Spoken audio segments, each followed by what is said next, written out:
Hey, hey, hey, family. As you come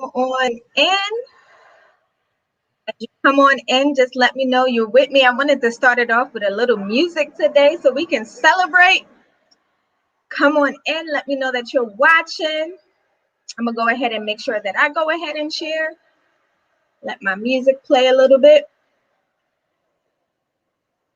I'm a survivor. We made it. Singing is not my thing, but if anybody knows me, you know I like to sing a little bit. Let this song bless you as you come on in. Hey, Miss Melisha, I see you. Hi, Miss Benita, I see you. Let me know if you guys can hear me. Something happened with my computer. Something dumb happened with my computer. Let me know if you can hear me. If you can hear me, just drop it in the comments to me real quick. Just let me know that you can hear me. I want to make sure that my computer isn't still muted.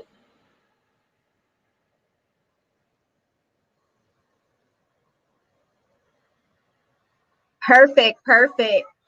Listen, family, how are you? I am so excited to be back with you. I got my Instagram family, I got my Facebook family here today. We're just going to have a conversation today. We're going to chat today a little bit. Just because we made it, y'all. I know technically it is not December 21st, December 31st yet. It is not 11:59 p.m., but it's December 30th. And we made it. In my book, we made it. And I'm just so excited to be here with you, just to talk to you a little bit about what God put on my heart today. If I seem a little bit more preachy today than the clinical therapist side of me, I ask for your apologies and excuse me in advance, because the Lord really placed this on my heart. And it's something that I believe that He wanted us to hear today about lessons learned. Because in spite of everything that we go through, if we choose to see it, we can find that there are lessons to learn, even in the hard places and in the tough times that we go through. But we made it, y'all. Somebody drop that in the comments for me. We made it. We made it to the end of 2020. Now, barring Jesus decides to come back tonight, before we can say we enter 2021. And you know what? That's his prerogative. That's his business. He could do that if he want to, or whatever the case is. We made it. And what I just want to start off by saying, by give yourself a round of applause. Against all odds, in spite of, in the face of, we made it. We made it. We made it. We made it to the end of 2020. Now, not saying that all of this is over for us yet, not saying that we're completely out in the clear at all, but what I am saying is that we made it thus far. Because what I would hear over the year, over the last 9 months, if y'all can believe it's been 9 months, I've been hearing a lot of people saying, like, I don't think I'm going to make it. Like, I just don't think I'm going to make it. But guess what? If you're watching today, if you made it to this point, if you're watching this video, whatever it may be, you did make it. You made it. You made it to the end of the year. Whatever that hard thing was that you faced in the midst of 2020, whatever that hard thing was that you wasn't sure that you were going to be able to overcome, whatever that hard thing was that you wasn't sure that if there was going to be any resolve to it, listen, maybe you're still dealing with it. Maybe you haven't gotten resolved to it yet, but guess what? You made it. You made it to this point. You've made it thus far. And I give God praise today for that. I'm a part of this therapist group called the Dope Therapist Academy, and it's just a community of us under the direction of Dr. Takesha Rudd, Dr. TK, my therapist branding coach, and part of this community. And we started this conversation today, and I just got so stirred up just thinking about the goodness of God. And I know it's so cliche, and again, y'all gonna have to excuse me today if I get a little bit preachy. I've been so stirred up for the last hour thinking about the goodness of God in the face of, thinking about the goodness of God in the midst of everything that we've been experiencing, in the midst of everything that we've been going through. And as a matter of fact, I got real happy for a second and I started to think about the goodness of God over my life. Now, some people would say, girl, you only 32 years old. Like, you haven't lived much life. But for the life I have lived, I'm grateful for the goodness of God.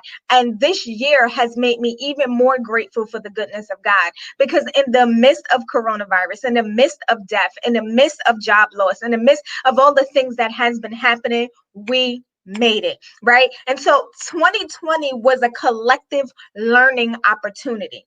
If we're honest, if we choose to see it this way, 2020 was a collective learning opportunity, right? We were faced with so many situations. The first thing we were faced with was with ourselves, right? When we got shut down, when we got put into this lockdown, we were faced front and center with us. Chanel had to look at Chanel, right? Why? Because there was so much that was going on in the inside of us. Our thoughts were all over the place. Our emotions were all over the place. If we're honest, there was worry, there was fear, there was all kinds of things going on. And so we were faced to focus on, and we were forced to face ourselves, right? We were forced to face family. For some of us, this is the most time that we've spent with family. If we're honest, over the last 9 months is the time where you've spent the most with family, even the people living right in your household. Because don't make no mistake about it, just because I live with you does not mean that I spend time with you. Just because I live with you doesn't mean that there's a lot of time that we have to grow and just be together, right? And so some of us was faced with family. We were faced with the good, the bad, and the ugly of it, right? Some of us were faced with being faced with the reality of job stability. And 2020 hasn't taught us anything. We just know job stability is something else these days, right? We were faced with the reality of whether that good government job, whether that 9 to 5 was really as stable as I thought it was, right? Being faced with our financial position. We had to face finances, right? Some of us were not as financially stable as we wanted to be because of job loss and different things that was going on with that. We got unstable, even if we thought that we were stable. So we had to face that this year. What else did we face? We had to face health. Huge this year. We had to come front and center with our health, right? Coronavirus was a public health crisis. It was a health issue, a health crisis that we had to deal with. We had to come front and center and face that as well, right? And that was a huge one for many of us. I know for me, it was a wake-up call to get some things in order, to go to doctors, to stop playing around with my health, because you just never know if and when something might hit that may change the existence of your reality. So we had to face health. Listen, there's a big one. This year, we had to face what discipline means. Oh, come on, somebody. Y'all don't leave me out there like that. Is anybody else besides Chanel had to face what discipline really looked like in their life because of these last 9 months? I realized, now, truth of the matter is, if I'm honest, I realized this before, but over these last 9 months, I've realized that I am not as disciplined as I would like to give myself credit for. Come on, y'all. Don't leave me out there by myself. I know I'm not the only one. I found out, and I had to face this year, that I was not as disciplined as I thought I was. Why? Because some things that I thought I was going to get done, I had this whole plan where I'm going to be home anyway, so I'm going to do this and I'm going to do that, right? Here's the reality. Some of us still ain't get stuff done being home. Now, yes, we were faced with fear. We were faced with just trying to survive the moment and so many different things. I completely get that, completely understand that. And that shirks our discipline. But for some of us, that wasn't the case. We just realized that we weren't as disciplined as we wanted to be. I'm going to tell on myself. And I realized that I lack all kinds of discipline. And I realized that Chanel is lazy. Okay. And I have to work on being lazy when it comes to, as much as I do and as much as I produce, I could probably be doing and producing more if I was actually disciplined to my eating, disciplined to my sleeping, disciplined to keeping my schedule, disciplined to my time with God, right? Some of us, we faced with habits, right? I think this time at home helped us to realize some habits that we had that you don't realize on a day to day when you out hustling and bustling and you're going, you don't realize the habits that you actually have and the habits that you're faced with. But I had to come to terms with that too, right? I had to realize that, dag, I have some habits that I really need to break, right? And then some of us, or not habits that just need to break, but even some habits that needed to develop. I felt like I needed to throw that one in there too, right? And then some of us, we were faced with relationships. What does my relationships look like? What does my support system look like, right? Not just relationships with families, but my support system, right? Was I reaching out to people? Were people reaching out to me? Did I feel like I had enough of a support system and people around me that I could just, I don't spend time with, or that we check up on each other? Are our relationships real? Where does relationships needed to be built? That was another one, right? And the one of the big ones is that most of us was faced with mental and emotional instability. We recognize that we are not as mental and emotionally stable, I guess I want to say, as we want to be, as we should be, as we need to be. All of those things. And we learned all of that in 2020. But out of all of those things I stated, what the Lord dropped on my heart today was that 2020 was a collective learning experience in each of those areas. I hope y'all are listening and y'all are tuned in. 2020 was a collective learning experience in each of the areas that I just mentioned. It was a collective learning experience on ourselves. We had to learn ourselves. It was a collective learning experience about our family, a collective learning experience about the realities of jobs and job stability and entrepreneurship, a collective learning experience about finances, a collective learning experience about discipline, a collective learning experience about health, about relationships, and our mental and our emotional health. 2020 was set up in such a way that if we tuned in and we tapped in and we took the opportunity, we were able to learn some things this year. I'm going to ask you this question now, and then I'm going to ask you this question later. What did you learn out of having experienced this year? Selah. What have you learned out of having experienced this year? We have to start taking our experiences and learning and growing from them, because the alternative is a wasted experience. And we've been through too much in 2020 to have wasted any experience of this year. Now, I know a lot of times in the midst of hardship, it is really hard to sit down and think, oh, I'm going to take what I learned and I'm going to learn and I'm going to grow from it. But yes, God is always working with us to teach us something. I just believe that God was teaching the world some lessons this year, and we had to open up our eyes. We had to change our mindset, change our perspective, and see what it is that thus saith the Lord, right?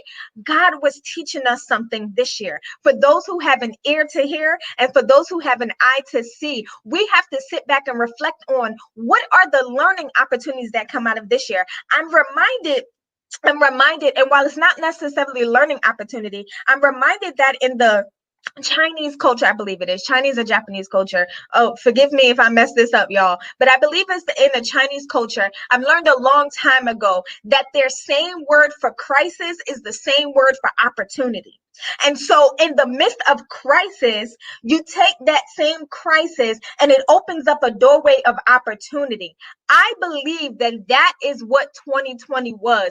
It was a collective crisis that on the other side of it was also a collective opportunity to learn. If we choose, if we have an ear to hear and we have an eye to see what it is that God was actually trying to do in this year, don't waste any experience of 2020. Every experience counts. The grief counts, okay? The job instability counts, right? The dark moments counts. The depression counts. The anxiety counts. There is something that we have learned and that we can learn from and take from this year if we choose to do so, if we choose to see it that way. We learned a lot this year, and there was a lot of tragedy in it, but there is still opportunity in the face of it. I've been taught, and I thoroughly believe, that our toughest experiences are our greatest teachers. Can anybody identify with that? That some of the toughest experiences of your life turn out to be the greatest teachers of your life. What do I mean? Some of the lessons that I had to learn the hardest, some of going through some really tough times, going through some tough moments in my marriage, going through some tough moments in relationships with friends and family, going through tough moments in my health, going through tough moments all around, came out on the other side and had like these major like aha moments and some major teaching moments. Our toughest experiences are often our greatest teachers. I'm reminded of when I think back. Hi, Miss Martinez. Thank you for joining me. I'm reminded of when I think back fifth grade. I'll never forget fifth grade, going back to fifth grade. And going up to fourth grade, was good. We had a really good teacher, Miss Murphy. She was really sweet or whatever. But I always dreaded fifth grade because I knew who the fifth grade teacher was. And like we would learn horror stories about fifth grade teachers. Her name was Miss Bonet. I'll never forget Miss Bonet. Like I'm talking about horror stories. Her class was always on punishment.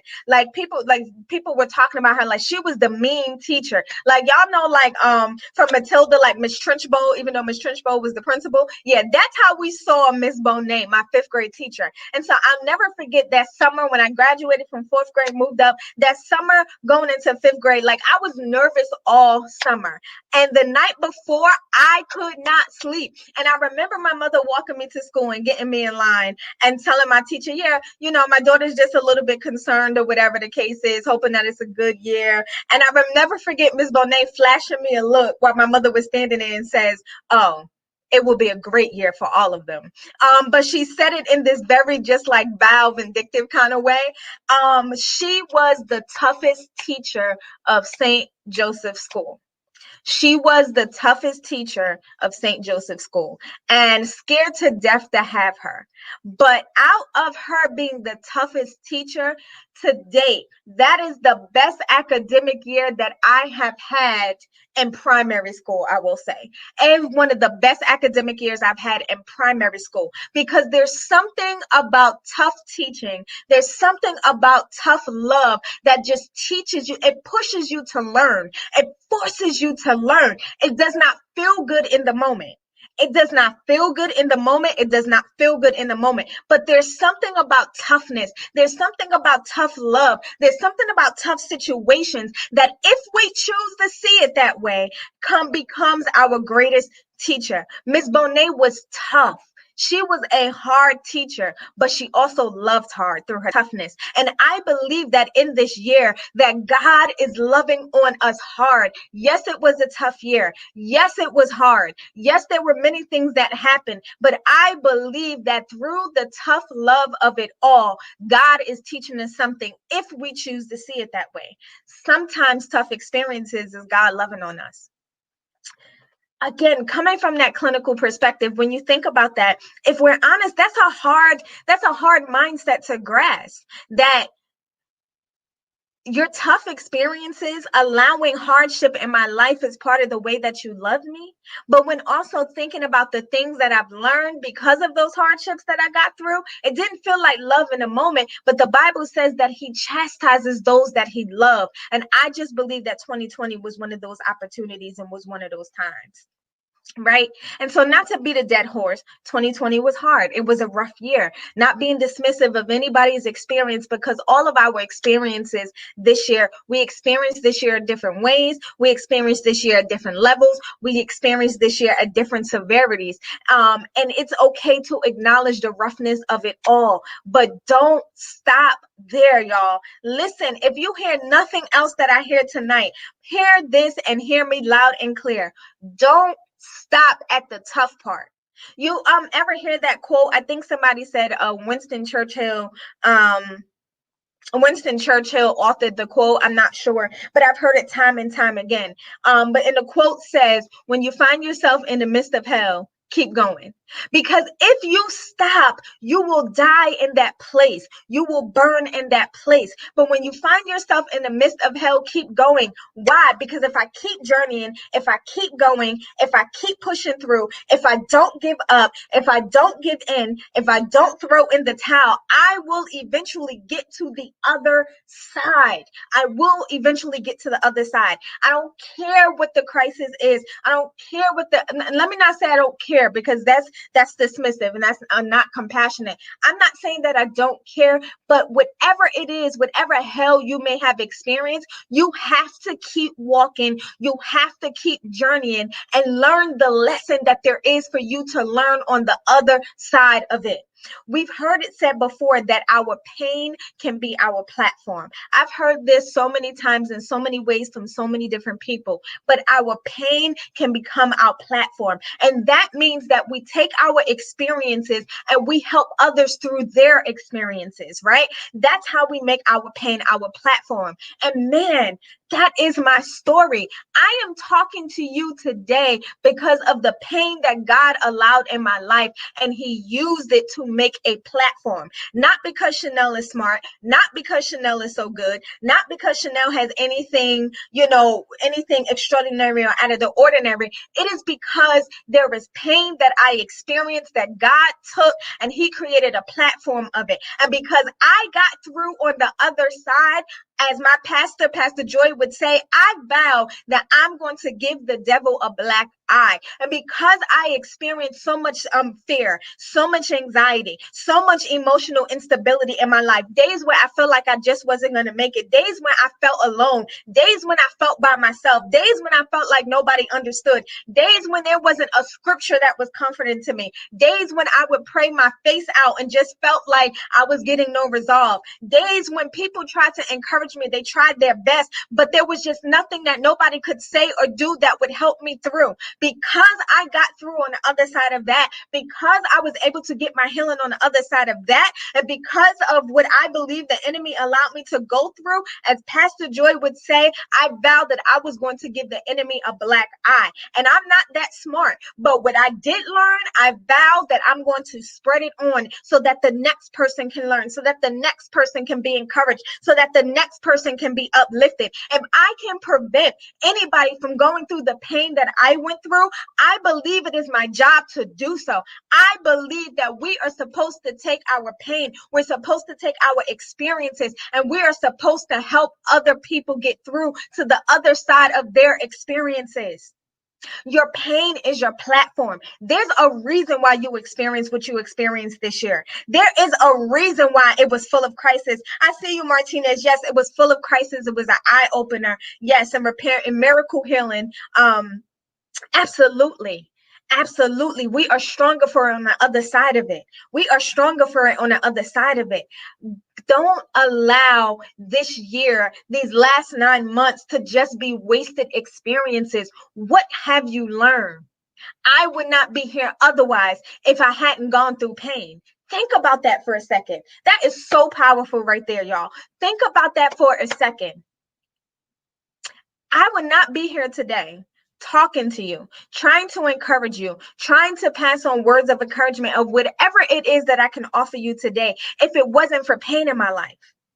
It is because of the pain of my life that I am here. Yes, I was a therapist, but I wasn't who I am today. I didn't have the same level of passion or fire, if you will. There's something about experiencing something and going through something where you just have a greater understanding and a greater fire to be able to help people come out on the other side of it. It is because of lessons learned. It is because I learned that even in the darkness, even in a hard place, there is a way to get out. It's because I learned to cope. It wasn't always easy. And listen, today I'm still coping. Coping is something that we do for the rest of our lives, but it's because I've learned some of those things that I'm able to do it. It was lessons learned. I could have went through that hell that I've been through. I could have went through situations that I've been through growing up and over my life and just said, oh well, and just kept it moving and not learn anything from it. But because I did learn from it, now I'm able to sit before you and I'm able to help you. Who are you helping through with your experiences?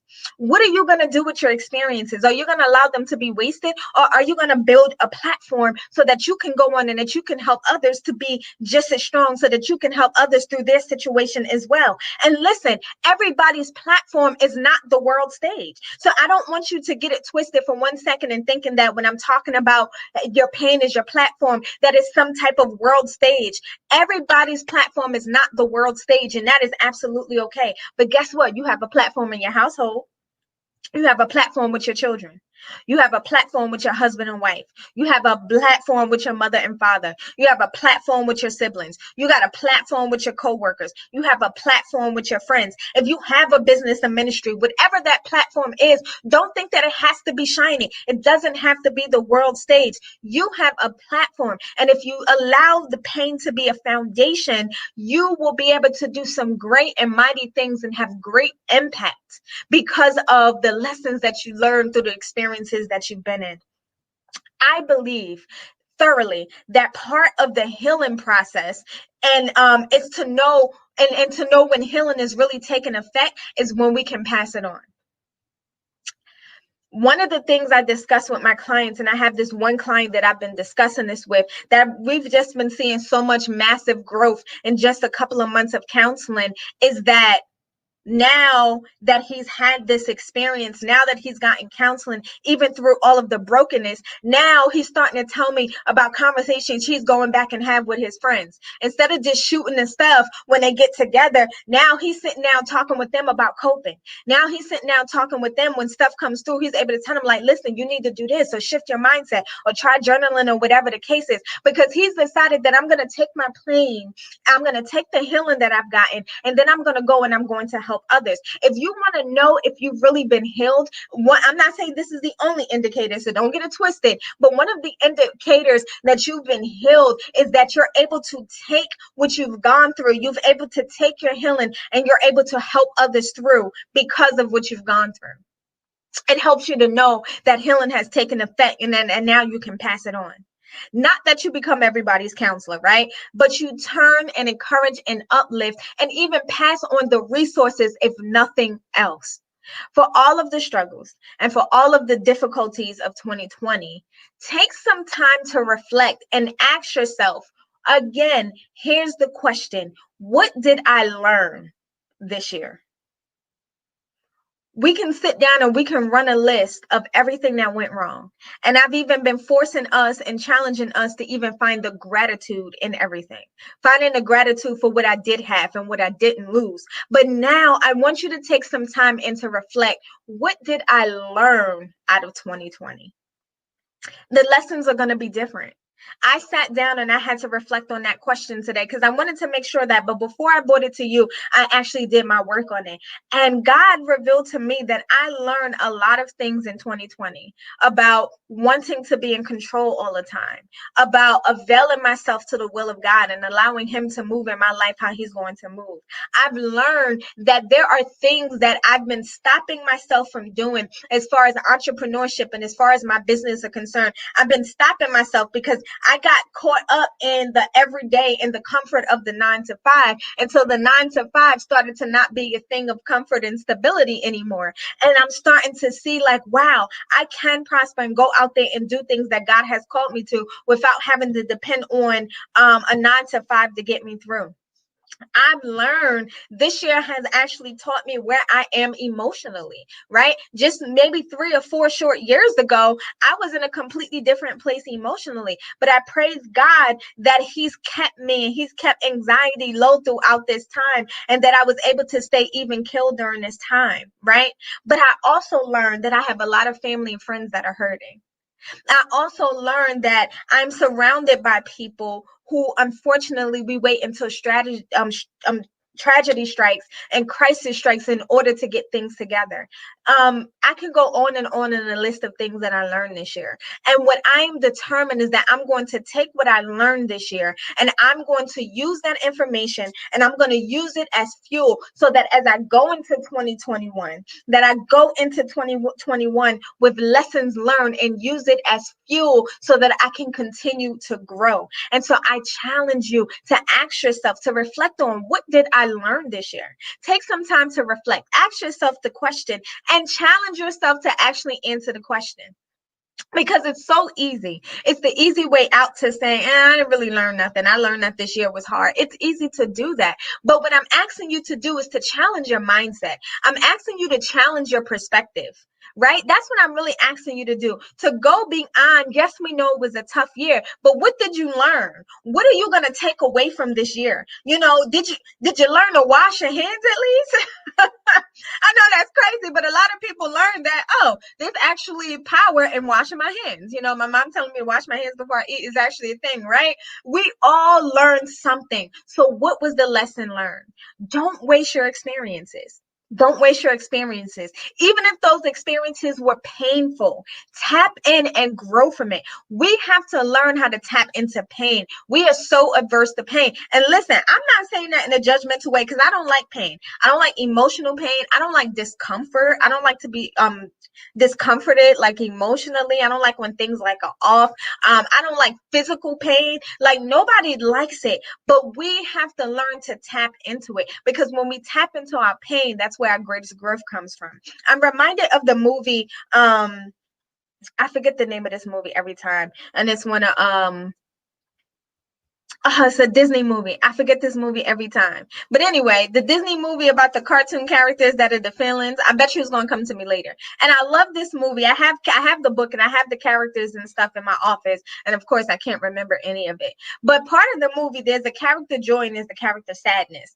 And throughout the movie, Joy was trying to stifle and keep sadness down and keep sadness away throughout the movie. And as the movie continued to progress, and if anybody remembers it, drop it in the comments for me, because I can't believe I'm drawing a blank on this right now. Inside Out. There we go. I knew it was going to come to me. Inside Out. And in Inside Out, Joy was spent so much time trying to get sadness to go away, because Joy thought, if I could just get rid of sadness, if I could just get sadness to stay, not touch anything, not mess anything up, then it would just be a joyful time all the time. What Joy did not realize is that sadness was just as much needed. Sadness was just as much needed, because sadness helped to make those moments of joy even more joyful. We have to take, as Denzel would say in the movie Fences, we have to learn to take the crookeds with the straights and not think that the negative emotions or the bad experiences that we go through, not think that it was for naught. No, there's a reason for experiencing those things. And we have to learn to tap into it so that we can grow. And so most of us learn the lessons, and I want us to take time to reflect. If I can get into my therapist mode for a second, this is your homework assignment. This is your homework assignment as we turn the corner, as tomorrow we celebrate the last day of 2020 and we turn the corner into 2021. And so many of us are talking about, I can't wait to get out this year, or I can't wait for 2020 to be over. I am here to tell you, and I don't mean to burst your bubble, but I am here to tell you that if you don't learn from the experiences that you've had over this year, the last 9 months, the experiences over your life, the lessons that you've learned, your 2021 will look a lot like your 2020, a lot like your 2019, a lot like your 2018. Your life doesn't change because the year changed. Your life changed because you changed. That's a notable quotable right there. Your life does not change because the clock strike 12 on January 1st of the new year. Your life changes because you've learned from the lessons. You didn't waste the experiences. You tapped into where you need to tap into. You put in the work that you needed to put in so that you can move forward, so that you can learn and grow. If you really want 2021 to be your year, and I know everybody's saying, well, I'm not saying 2021 is my year. Listen, y'all, I'm claiming that 2021 is going to be an amazing year. I am speaking it, that 2021 is going to be an amazing year, not just for me, but for everybody connected to me. And for everybody who has an ear to hear, 2021 is going to be an amazing year. Even if there are more growing experiences, even if there are more experiences that are not necessarily favorable, I am still claiming that 2021 is going to be a good year. And I'm going to take every lesson that I learned and I'm going to expand upon it and I'm going to grow. I'm going to keep growing. I want you to reflect about what you learned this year. Reflect about what you've been through, that you've learned through, that you've grown through this year, right? And take that time and listen and do it as much as you need to.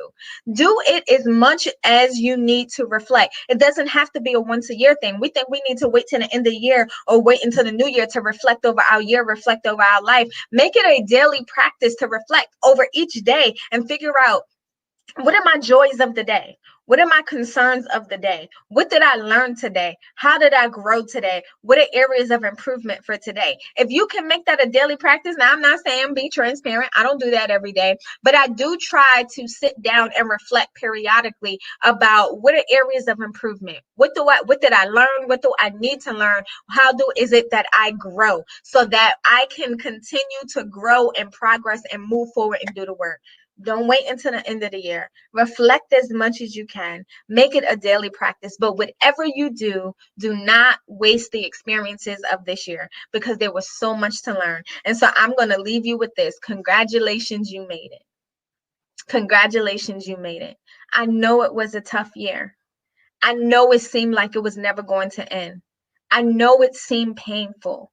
I know it hurt. I know it just seemed like it was one thing after another. I know it felt like maybe you were being slapped silly. I know it was not a great experience, and I know all of that. But if you do the work and you make the decision to change your perspective, you make the decision to change your mindset, you force yourself to try to see things differently, I promise you, you will grow from the pain that you've been through. You will find the opportunity in the crisis and you will be able to move forward. You were able to push forward and you will be able to make massive progress because you didn't waste your experiences and you had lessons learned. That's all I have for you guys today. I know this wasn't necessarily my normal, but I hope that it was a blessing for you. I hope that you will take some time to do some reflection, not because it's the end of the year, but for yourself. And so that as we go into the new year, we go in ready to make it a good year because it's going to be a good year. And why is it going to be a good year? Because I said so. I'm going to have me a good 2021. Why? Because I said so. Against all odds, whatever 2021 may face, I'm going to have a good 2021 because I said so. Drop that in the comments for me. Drop that in the comments for me. I'm going to have a good 2021 because I said so. Go on Facebook and tag me in that. Drop that comment. I'm going to have me a good 2021 because I said so. Because that's what we're doing. That's what we're doing going into 2021. You guys have a wonderful night. Please remember to share. Please remember to share this with your friends, share the live with your friends. And I will be back with you in 2021. I don't know how the format is going to look, but I'm going to do some business reflection and we're going to come back and we're going to figure out how 2021 is going to look. So it may not be the Wednesday Wellness Chats. It might be. I'll let you know soon, but stay tuned. I love you guys. But until then, have an amazing day. Happy New Year in advance, and I'll talk to you soon.